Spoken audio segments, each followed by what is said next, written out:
Yun, magandang araw mga kaibon, mga kalapatids. Meron tayong ano dito, no, yung isang painakay natin na na-splay leg siya. Papakita ko sa inyo tapos aayusin natin, no. Tara, pakita ko sa inyo. Yun yung ano yung nandun sa ano, sa likod natin, yung sa anak ng yung sa Carimino Opa project natin, 'di ba? Kung matatandaan niyo nung last ano natin, vlog natin.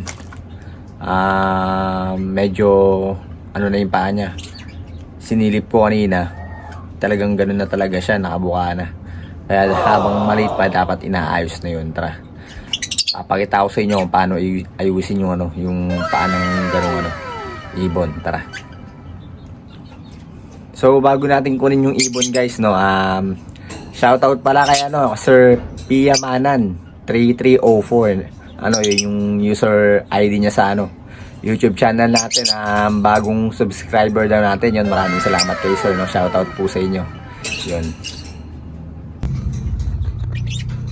So guys, nandito na yung ano, kukunin natin yung ibon. Palabasin lang natin yung parents. Binigyan ko na nga ng mga malunggay ito nung nakaraan para mag nesting. Ilagay dun sa ano, sa nest box nila. Pero hindi na talaga maayos. Ano na talaga siya,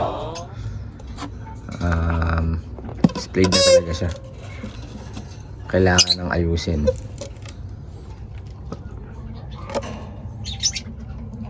Ayan guys, so etong malaki na to,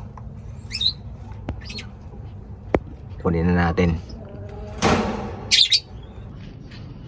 So guys, yan, kung napapansin nyo, yan na siya, no? Nilagay natin dito, kinuha natin, naghahawak muna tayo ng ano, patuka bago natin ilagay dito. Buka na talaga yung paa niya, yung kanan yung may diferensya sa tingin ko. Yun, aayusin natin, no? Papakita ko paano ko ayusin, papakita ko sa inyo. Gagamitin lang natin ito, masking tape guys, para ano, hindi masugat yung paa niya. Yun, tara, pakita ko sa inyo paano ayusin. Yun mga kaibon, no, bago nyo kunin yung mga ibon sa ano, ganito, inakay na ganito, no, kailangan sausaw nyo muna yung kamay nyo sa ano, sa patuka, para yung amoy ng kamay nyo hindi didikit dun sa ibon. Bali yung patuka lang, yung amoy ng patuka lang yung didikit sa kanya. So puputol tayo guys siguro ng mga ano, yan, ganyan. Yan. Tapos ano natin, tutupin natin.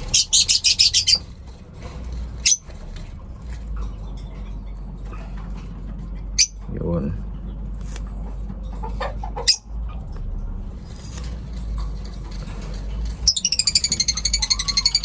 Mas maganda kasi yung masking tape kaysa sa goma, dahil yung masking tape hindi siya nakakasugat sa paa ng ano, mga alaga nating ibon. Hindi katulad ng goma, pag lumaki sila, sumigip, ano, ang tawag dito, nakakasugat sa paa nila, naiipit. Natry ko na kasi yun dati, kung napanood yung video dati, ganun yung ginagawa ko. So guys, ganyan, no. Tapos gagawin natin, ipapasok natin yung paa niya sa ganyan, yan, parang ganyan, tapos saka natin i-tape. Ganun yung gagawin ko guys.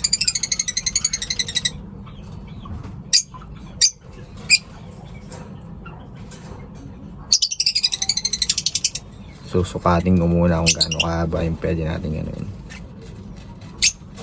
Yun, tapos i-tape natin sa gitna.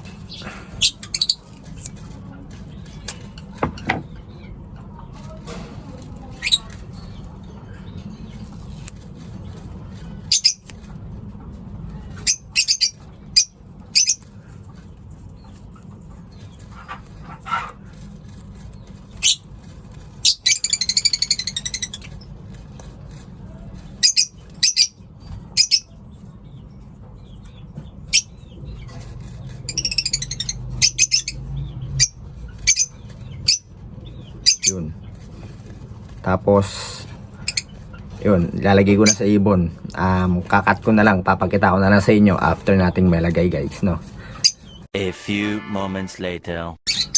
So guys, ito na yung finished product ng ano natin, ginawa natin, no. Ito, papakita ko sa inyo. Ayan. Yan guys, oh. Hindi masyadong masikip, hindi masyadong malawang. Dapat ganyan lang yung ano, sakto lang, no. Tapos tinape natin dito sa gitna para maging matibay siya. Yun, kung makikita nyo, may siwang pa yan. Kasi yung mga inakay lalaki pa yan, no. Tapos ang gagawin nyo guys, check nyo na lang araw-araw kung natatanggal ba o hindi. Yun, check nyo na lang every other day siguro, ganun, no. Papakita ko sa inyo yung inakay. Eto guys, so ito yung inakay natin, no.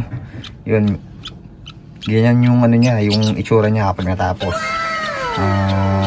Para ano, yung pagka-splay leg niya hindi na lumala. Kasi dapat habang bata pa, no? Ilang weeks na ba to? Napisa to nung ano nung 8 or 9 ganyan, 9, 10 days. Yan, dapat ganun mga 2 weeks or before 2 weeks ganyan, naaayos na para ano, kasi pag lumaki na siya, hindi na kayang ayusin nun. So ibabalik na natin yung inakay guys, no, sa nest box. Yun, tara. So yun guys, ibabalik na natin yung inakay dito sa nest box. Palabasin lang ulit natin yung parents. Yung isa okay naman ayun, no. Okay naman yung paa niya. Nilagyan nga natin ng ano ng mga malunggay para ano, nilagyan kong nesting. Yun, kinabit lang natin. Ayusin lang natin.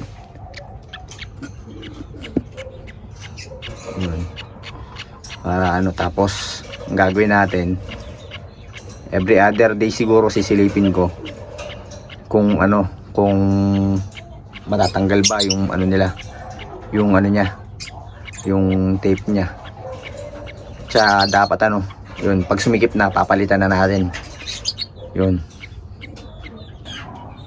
So yun mga kaibon, no, ganun lang kasimple mag-ayos ng ano, kung paano ayusin yung splayed leg na ano, inakay ng mga alaga nating African lovebirds, no. Nangyayari talaga yan, dinaiwasan, lalo na kapag ano, wala silang ano, nesting material. Kapag kusot lang kasi ano, yun na ano yun, magaan lang kasi yung kusot. Kaya kapag umaano yung paanong inakay natin, wala, hindi naman nag-aano yun, hindi naman nila nasasandalan, hindi naman naano ng paa nila. Kaya yung persa ng paa nila, wala. Kaya bumubuka yung mga paa ng mga alaga nating ibon. Kaya mas maganda talaga bigyan sila ng malunggay, no. Kahit yung ano lang, yung mga maninipis na ano, dahon-dahon lang, pwede na yun. Gagawin na nilang nesting yun. Naubusan kasi tayo ng ano dito, malunggay, no, patubo pa lang, na ano na na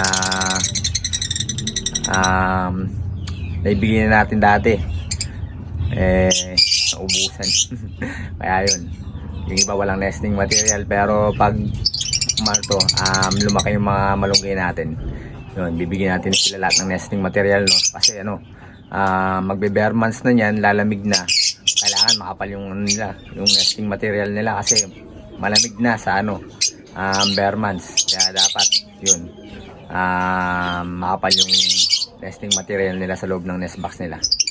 So yun guys, hanggang dito na lang yung ano natin, vlog natin para ngayong araw na to. Sana ano, yun, may natutunan kayo dun sa ginawa natin. Kung may ibang technique pa kayo, no, sa pag-aayos ng ano, ng splayed leg na ibon na inakay ng mga ibon natin, yun, share nyo na rin para ano, malaman din natin, no, yung pinakamabilis na paraan, yung pinakamagandang paraan. So yun guys, hanggang dito na lang. Maraming salamat, ingat, and God bless mga kaibon, mga kalapatids.